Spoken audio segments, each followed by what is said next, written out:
Hola, ¿qué tal? Buen día a todos, a todas.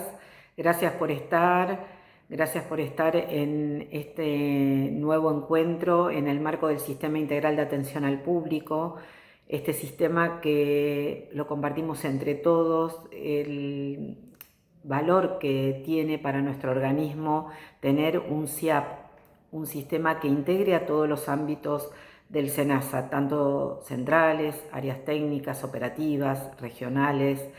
La verdad que cada día sentimos que se va enriqueciendo cada vez más desde hace casi 4 años que existe y nos permitió reconocernos, integrarnos, interactuar entre nosotros, entre los públicos internos, para poder dar mejores respuestas más concretas, más asertivas a los administrados, a la ciudadanía, a la comunidad en general. Agradezco ante todo al disertante del día de la fecha, en una semana muy especial, al responsable del Programa Nacional de Sanidad Apícola, Mauricio Rabinovich. Muchas gracias, Mauricio. El encargado de prevenir, en este caso de eso se tratará la charla, el ingreso y de generar estrategias de gestión para atenuar cualquier inconveniente que pueda poner en riesgo la sanidad apícola de nuestro país. Esa amenaza que se llama PEC, pequeño escarabajo de las colmenas. Te agradezco muchísimo tu intervención en el día de la fecha, y justamente la semana que se cumplió el lunes, el Día Mundial de estas pequeñas heroínas. Agradezco a todos en general por estar aquí presentes y por seguir hermanados desde este medio que son estos encuentros SIAP, y también en el día a día esta red de referentes que tanto nos acerca con cada rinconcito del SENASA, con cada pequeño lugar dentro de nuestro vasto país. Cualquiera de nosotros se puede encontrar en ese grupo de WhatsApp de manera cotidiana, de manera colaborativa, solidaria y demás, para dar y ayudar a dar una respuesta temprana, rápida, concreta. Muchas gracias a todos por el trabajo de todos los días. Adelante, Mauricio, gracias por estar presente. Un abrazo. Los lugares originarios a partir de donde se empieza a invadir y a dispersar el escarabajo son puertos, ¿sí? Salta al continente americano, ¿no es cierto? Específicamente al estado de Florida, y fíjense las flechas, ¿no es cierto? De ahí empieza a dispersarse o a propagarse para el norte, a Canadá, para otros estados, por supuesto, de Estados Unidos, para el sur, para México. Hay dos flechitas, ¿no es cierto? Una es toda la parte de el Caribe, y la flechita que está en el Océano Pacífico, de Hawái. O sea, Hawái da más de 10.000 kilómetros del continente, y después empiezan a aparecer las notificaciones en Sudamérica, ¿sí? La primera, ¿cierto?, que nos llama poderosamente la atención de este salto interno que pega fue en el 2016 en Brasil, y ya a partir del año pasado las dos flechitas que están más cerca nuestra es en Bolivia y en Paraguay. La otra flechita chiquita que está arriba de Uruguay es que el año pasado ya se detectó en Río Grande do Sul, en donde eso nos alarma todavía un poco más, porque sabemos que hay mucho movimiento de colmenas. Esto es lo que yo les comentaba, que la principal vía de propagación es a través de colmenas y material de colmenas.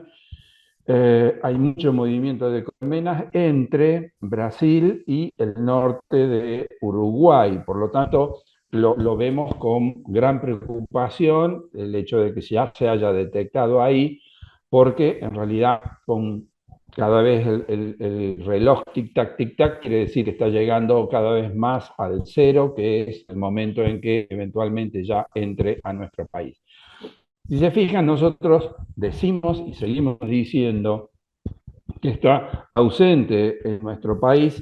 ¿Y por qué decimos que está ausente? Bueno, porque lo que hacemos es una vigilancia pasiva y una vigilancia activa. La vigilancia activa, mejor dicho, los resultados de la vigilancia activa los volcamos en un mapa. Si bien el mapa este, disculpen, ¿no es cierto?, por lo viejito que es, porque dice noviembre del 23, pero en el link que ahí yo les puse de mapa, en la última parte, ¿sí?, antes del formato JPG, dice abril del 24. Quiere decir que tenemos publicado justamente el de abril del 24. ¿Por qué es esto? Porque lo vamos actualizando mes a mes. Y en el caso de que esto, o sea, esto está en la página de Senasa, es público, y también, ¿no es cierto?, más allá del mapa, que es una imagen, lo tenemos volcado en el geoportal, que es dinámico y es lo que nos permite al que quiera, que también esto es público, agrandar, ¿no es cierto?, para ver el detalle de dónde está cada uno de esos puntos. Y si se hace clic en alguno de esos puntos, se da la información de ese punto. La información es quién es el monitoreador, en qué apiario es, etcétera, etcétera. Todo esto también lo volcamos como información en la página de Senasa, en donde volcamos justamente la información, ¿eh?, que es la que alimenta tanto al mapa como al geoportal. Si vamos de nuevo un poquito para atrás, algo que me hicieron notar justamente ayer cuando mostramos esto, me dijeron, ¿qué es ese punto rojo? ¿Sí? Bueno, el punto rojo realmente da una impresión, ¿no es cierto?, medio de alarma, así que le vamos a cambiar el color al punto rojo, le vamos a cambiar el color, lo vamos a poner, no sé, azul, cualquier otro. En realidad, ahí en la referencia está indicado que es el punto rojo, que es una de las preguntas que habían hecho, que dice que los puntos rojos son apiarios centinela y los puntos verdes son apiarios de vigilancia. De paso, una de las preguntas que habían hecho con respecto a esto, la diferencia entre un apiario de centinela y un apiario de vigilancia, empezamos por los verdes, que son los más numerosos. Los apiarios de vigilancia son apiarios de productores, ¿sí? O sea, son apiarios preexistentes, que es en donde hacemos el monitoreo, hacemos la vigilancia activa. En cambio, los puntos rojos son lugares en donde asumimos que pueden ser lugares de penetración del escarabajo y en donde no hay colmenas. Entonces, como no hay colmenas, un colmenar preexistente, entonces llevamos colmenas ahí y eso es lo que llamamos un apiario centinela. Y estos apiarios centinela están asociados a los mercados concentradores de frutas y verduras, porque de hecho una de las vías de propagación es el ingreso a través de otras mercaderías que no son productos apícolas, ¿sí? Entonces, uno es el mercado de abasto en Córdoba, otro es el mercado de frutas y verduras ahí en General Pico, y los otros dos, que ahí se ven como uno solo, es Ezeiza, ¿sí?, el centro atómico de Ezeiza, y el mercado central concentrador de frutas y verduras de acá de Capital. Esa es la diferencia entonces entre los puntos rojos verdes, lo que son los apiarios centinela y lo que son los apiarios de vigilancia. Esta es la información, obviamente es parte de la información, que también la actualizamos mes a mes, y en realidad toda esta información la sacamos de la información de, primero, de dónde están los apiarios, esos iconos amarillitos con las abejas, son apiarios registrados en el Registro Nacional de Productores Apícolas, un registro que no es de SENASA, que es del Ministerio, de la Secretaría, y sobre la base de esta información vamos ubicando en el terreno dónde están los apiarios, ¿sí?, y cómo fluye la información a través de un formulario que lo tenemos en el SIGAP, en el sistema del SIGAP formulario, que es el registro documental que tenemos para esto que estamos mostrando. Gilberto, Hilario, tenés que, no, tenemos economía y después, ok. ¿Seguimos? ¿Sí? Dale. Les pedimos, ¿no es cierto?, que pongan las preguntas ahí en el chat y después las levantamos y tratamos de responder en la medida de lo posible al final. Más allá de la vigilancia activa, que es lo que les comentaba recién, también hacemos una vigilancia pasiva. Lo que hemos ido trabajando sobre esto es la forma, las vías de comunicación que tienen los que sospechan en el territorio, los que sospechan que pueden tener la presencia de algún ejemplar sospechoso o compatible con el escarabajo. Y tenemos este pool, ¿no es cierto?, este abanico de alternativas, desde aplicación telefónica a través de un formulario que tiene acceso, es de acceso público. ¿Por qué es de acceso público? Bueno, porque en realidad pretendemos que todo aquel que le llega la información del escarabajo tenga la posibilidad de comunicarnos en el caso que que tenga una sospecha. Es a través del formulario, un formulario específico del SIGAP, que se baja, ¿no es cierto?, como una aplicación en el teléfono. Tenemos las oficinas de SENASA que tienen un rol importante, obviamente, cada vez que se da una notificación de sospecha. Tenemos la difusión que lo pueden hacer esta notificación de sospecha al mail de notificaciones. Están los WhatsApp del área de notificaciones. Más recientemente se incluyó el tema del escarabajo en un bot, ¿sí?, de notificaciones de @senasa. Entonces, y obviamente también lo pueden hacer a través de la página web que está el tema del escarabajo, que lo lleva justamente al formulario de notificación. O sea, creemos tener un abanico generoso en cuanto a los distintos mecanismos que tienen los productores como para poder notificar en el caso que haya una sospecha.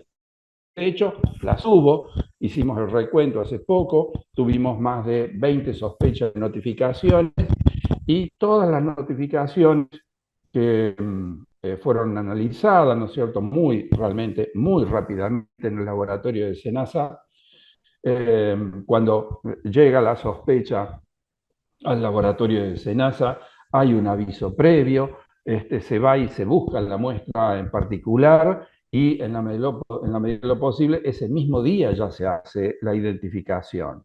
Entonces, todas las identificaciones dieron que no era el pequeño escarabajo de las colmenas. Entonces, con todo esto que le estoy comentando, es lo que informamos que de la vigilancia pasiva más la vigilancia activa, que recién vimos los puntos de la Red Nacional de Vigilancia, no lo hemos encontrado, entonces, y lo estamos buscando, y eso es lo que nos lleva a pensar de que todavía nosotros estamos libres del escarabajo.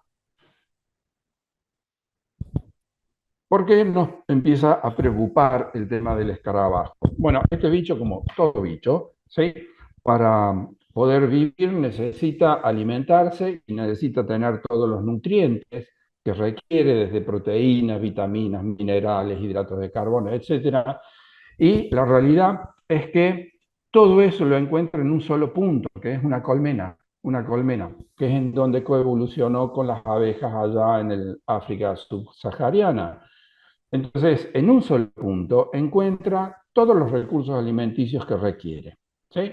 De hecho, hay miel verde, miel madura, que es el recurso energético, está todo lo que es la parte de proteínas, lípidos, aminoácidos, minerales, lo que es el polen, pero también se puede alimentar de abejas, abejas muertas, larvas, pupas, dentro de la colmena. O sea que, y le da un ambiente protegido, ¿sí? O sea, el interior de la colmena. De ahí es que sea lógica esta convivencia o esta necesidad del escarabajo en realidad de poder detectar a dónde hay colmenas. Por eso el cartelito de abajo dice la colmena es el mayor atrayente, ¿sí? ¿Por qué le decimos el pequeño escarabajo? Bueno, porque comparativamente con el tamaño de la abeja es más chiquito, ¿sí? Mide aproximadamente de 3 a 5 milímetros de largo, 3 milímetros de ancho.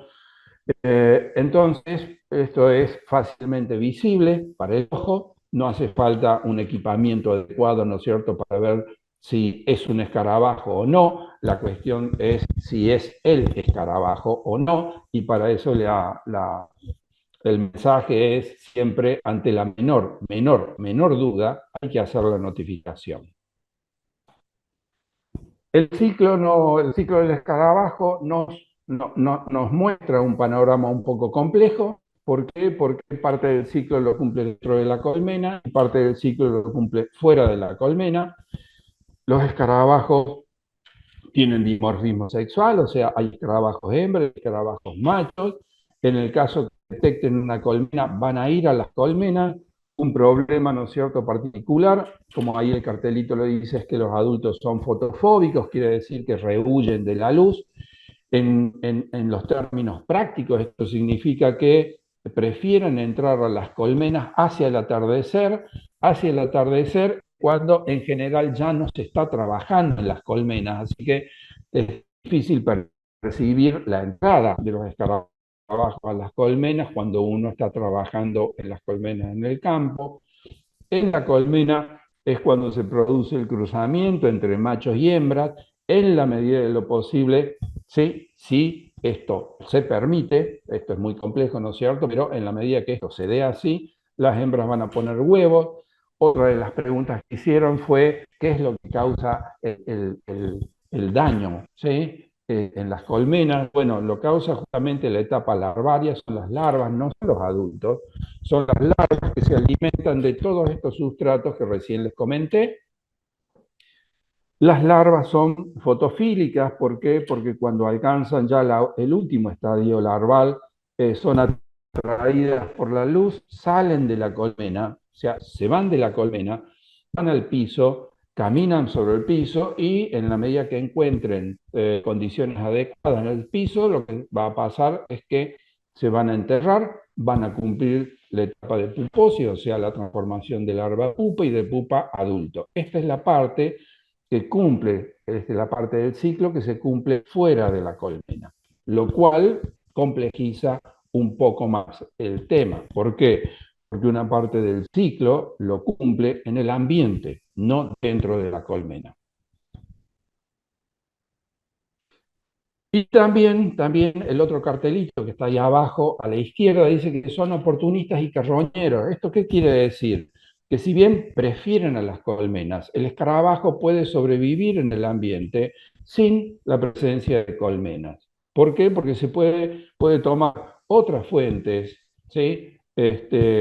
Alternativas de hidratos de carbono como frutas o cualquier otra sustancia dulce, y es carroñero, o sea, se puede alimentar de animales muertos. Esto quiere decir que el escarabajo puede estar en el ambiente sin presencia de colmenas.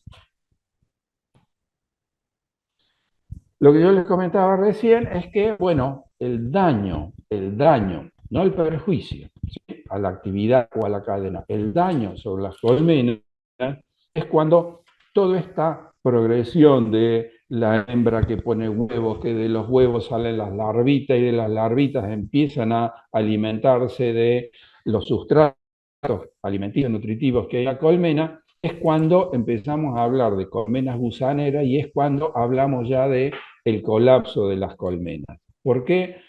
Porque esta progresión, eso de ahí son un manojito de huevitos, esto de acá son las larvas afectando a los panales.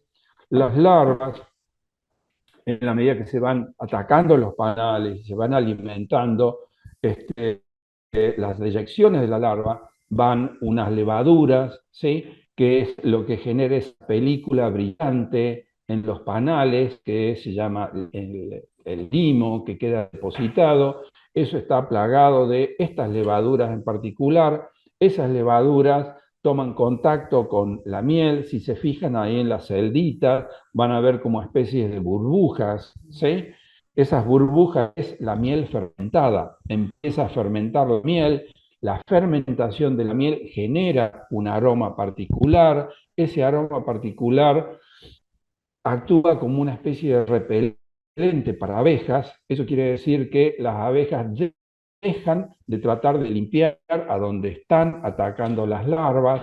Al no ir ahí, en realidad lo que ocurre es que le dejan a disposición, a disponibilidad, más recursos nutritivos, con lo cual las larvas pueden seguir trabajando más, entre comillas, tranquilas, porque las abejas no van a tratar de sacarlas de la colmena.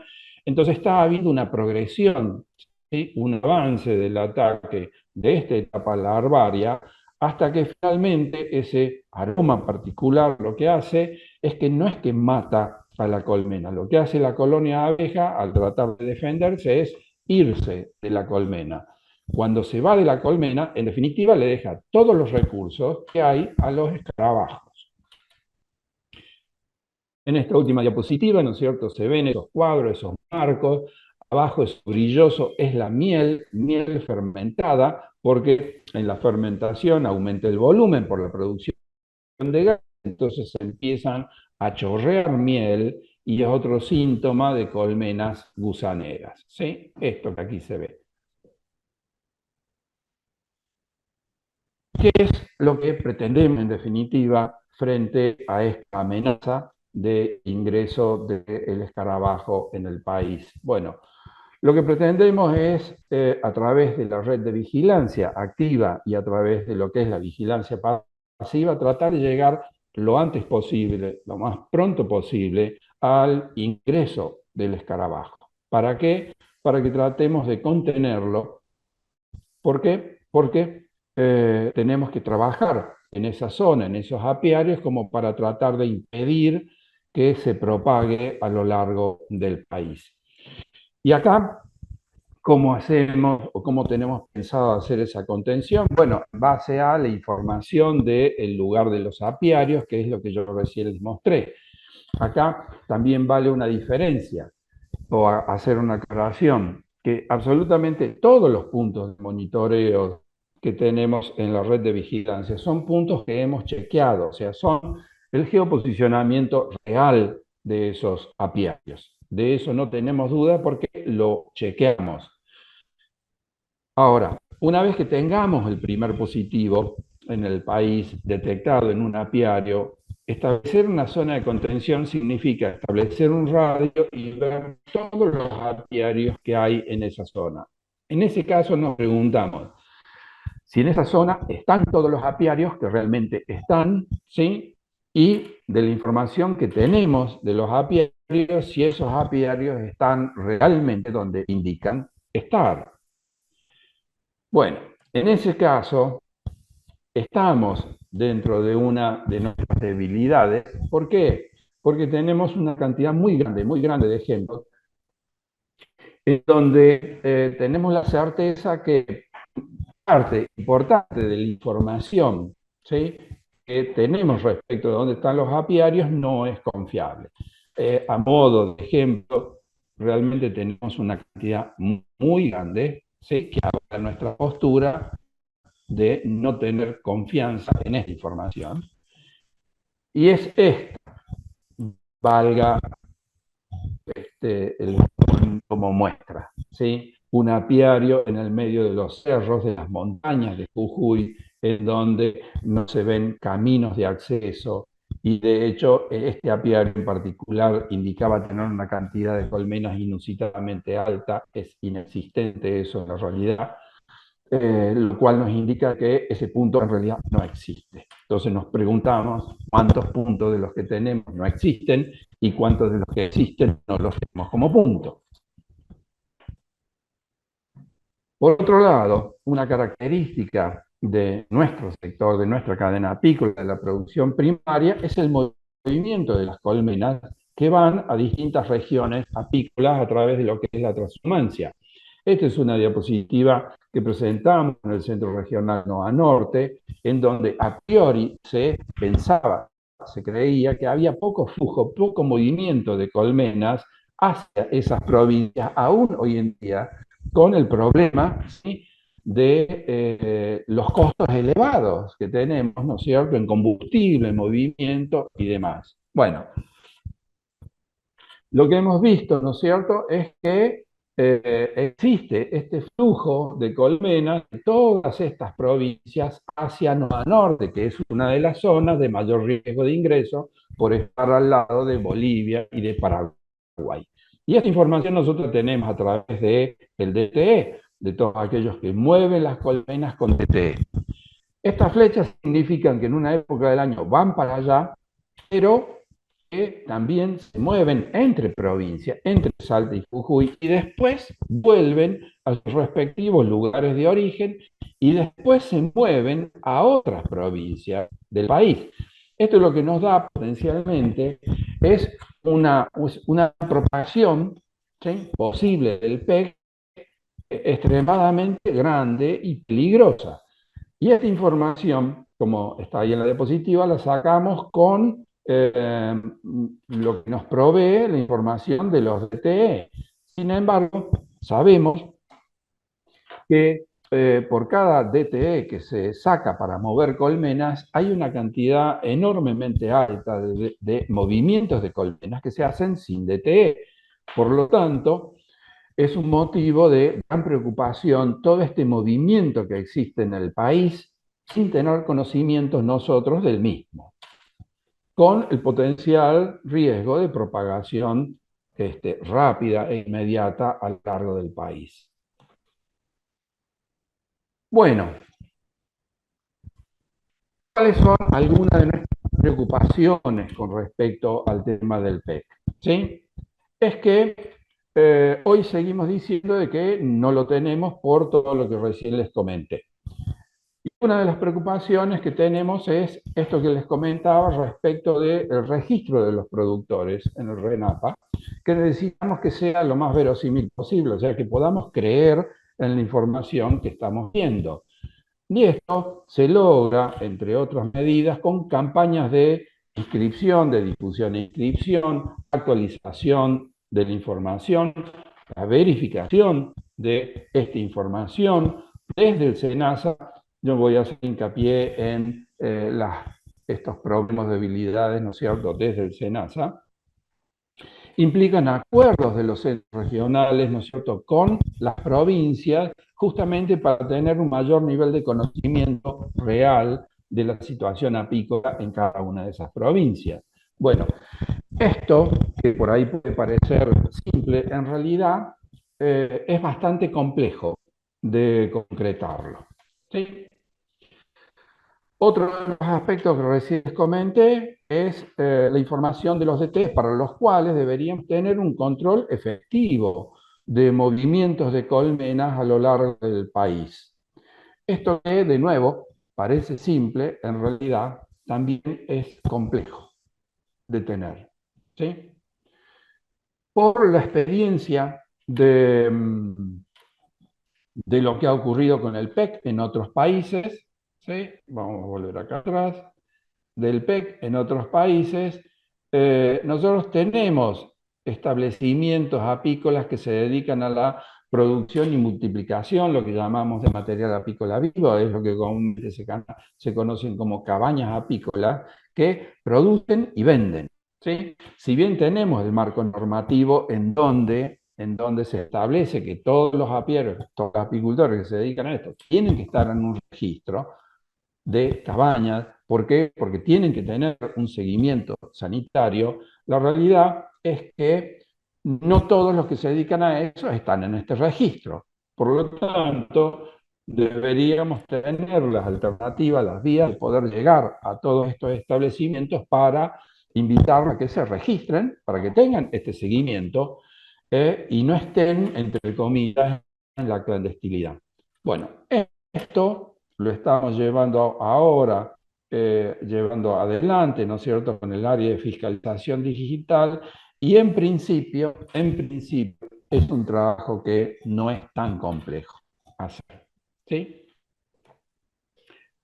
Otro de los puntos, siempre mirando, ¿no es cierto?, puertas para adentro, es justamente el equipamiento y el entrenamiento de los grupos emergenciales, ¿sí?, lo que implica, sí, una mayor articulación entre el centro regional, los centros regionales, el programa y las provincias. Esto no es un problema exclusivamente de SENASA, este es un problema de la cadena y por lo tanto interactuamos y queremos interactuar con las provincias para que participen en lo que es dar respuestas a la problemática del PEC en sus respectivos territorios. Bueno, ¿Por qué es necesario el tema del equipamiento y el entrenamiento? Esto lo hemos llevado adelante en todo lo que es las regionales, los centros regionales de mayor riesgo de ingreso, ¿sí? NOA Norte, Chaco Formosa, Corrientes Mar, con el equipamiento y el entrenamiento. Todo esto lo deberíamos complementar con un simulacro de emergencia, ¿sí? En ese caso también, pero el simulacro de emergencia lo entendemos como que lo deberíamos hacer después de esta instancia, ¿sí? Después de esta instancia, sí lo consideramos como una situación no tan compleja.